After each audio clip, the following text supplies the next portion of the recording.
Voici 7 versets bibliques qui vous aideront à renforcer votre mariage. Aujourd'hui, je vous partage 7 versets bibliques qui vous aideront à garder la flamme dans votre foyer. Au nom de Jésus-Christ. Le 1, c'est 1 Pierre 4, verset 8. Avant tout, aimez-vous ardemment les uns les autres, car l'amour pardonne un grand nombre de péchés. Oui, l'amour alors apprend toujours. L'amour, c'est un sentiment. Le sentiment n'est qu'un fruit, mais l'amour, c'est vrai, c'est une décision, un choix. C'est une façon d'être.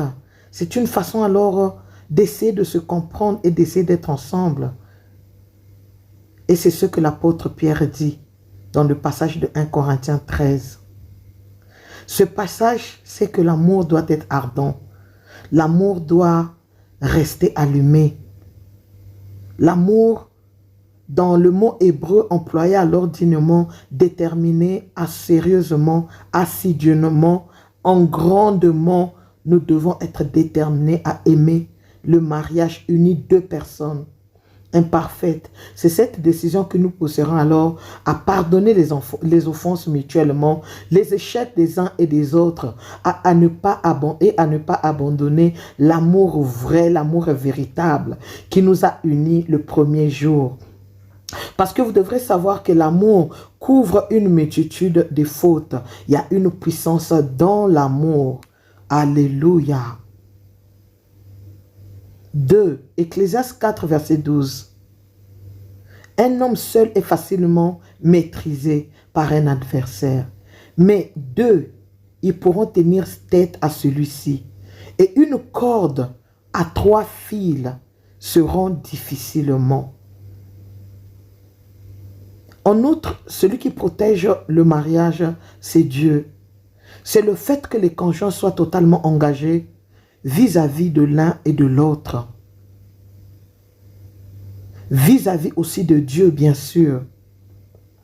Il est très important que deux bien-aimés valorisent alors leur conjoint ou leur conjointe.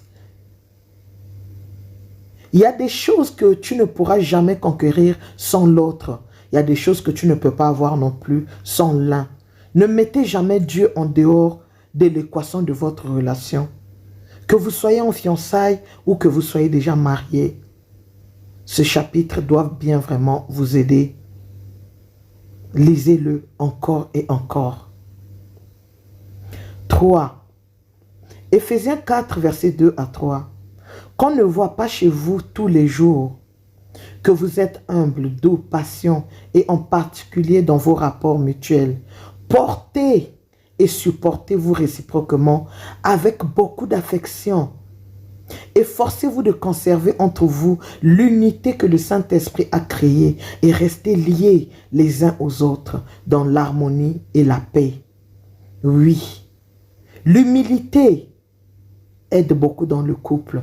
La douceur, la patience, l'affection, ça aide alors. Ainsi que l'humilité, ça permet alors de renforcer votre amour. Cela alors caractérise nos relations les uns envers les autres et cela doit être visible dans un mariage afin que Dieu soit glorifié.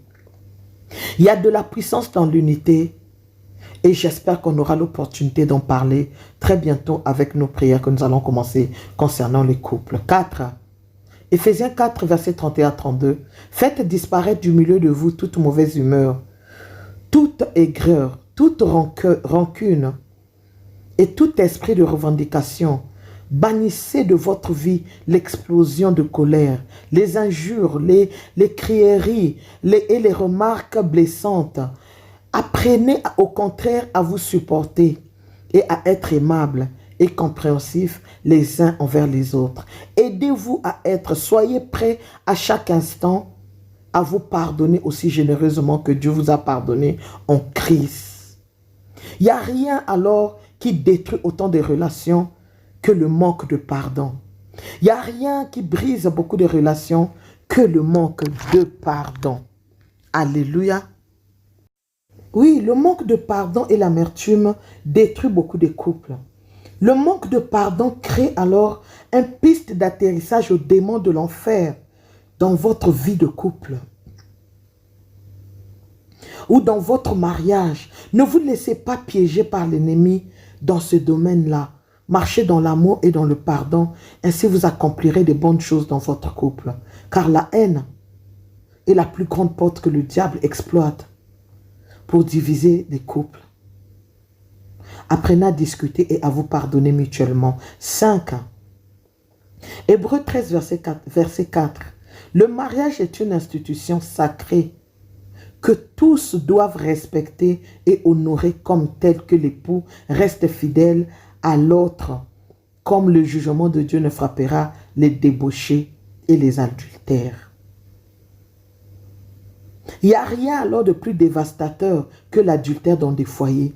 J'ai vu tellement d'hommes et de femmes, de mariés alors défigurés par l'infidélité. Oh maman, papa, femme vertueuse, écoute-moi, garde ton cœur plus que toute autre chose. Protège ton couple. Ne va pas dehors. L'infidélité détruit. L'infidélité emmène même la pauvreté. L'infidélité attriste. Que Dieu vous épargne. 6. Jérémie 29, verset 11. Car moi je connais les projets que j'ai conçus en votre faveur, déclare l'Éternel. Ce sont des projets de paix et non de malheur, afin de vous assurer un avenir plein d'espérance. Ça, c'est vraiment une version, lui, Martin, que je suis en train de lire. Tu vas voir alors différentes versions et l'Éternel va t'aider.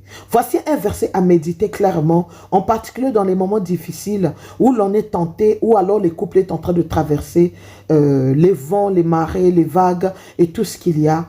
C'est un verset en tout cas que tu dois lire beaucoup pour ton conjoint et pour toi-même. Les moments où tu traverses, où tu te dis que peut-être Dieu t'a oublié, en ce moment-là, tu vas te souvenir que Dieu, il a des projets de bonheur, de paix et non de malheur pour toi. Alléluia. Et non des troubles pour toi. Alléluia. Dieu a des projets de tranquillité. Dieu a des projets de joie pour toi, pour te faire énormément du bien. Reste en communion avec ce verset. Espère en l'Éternel. Mets confiance en l'Éternel et les miracles s'opéreront. Moi, je suis sûre et certaine que si tu es en train de traverser cette chose que tu es en train de vivre dans ton foyer, c'est parce que Jésus veut te glorifier. Alors, je te déclare béni au nom de Jésus-Christ. 7. Nous avons alors que l'homme ne sépare point ce que Dieu a uni.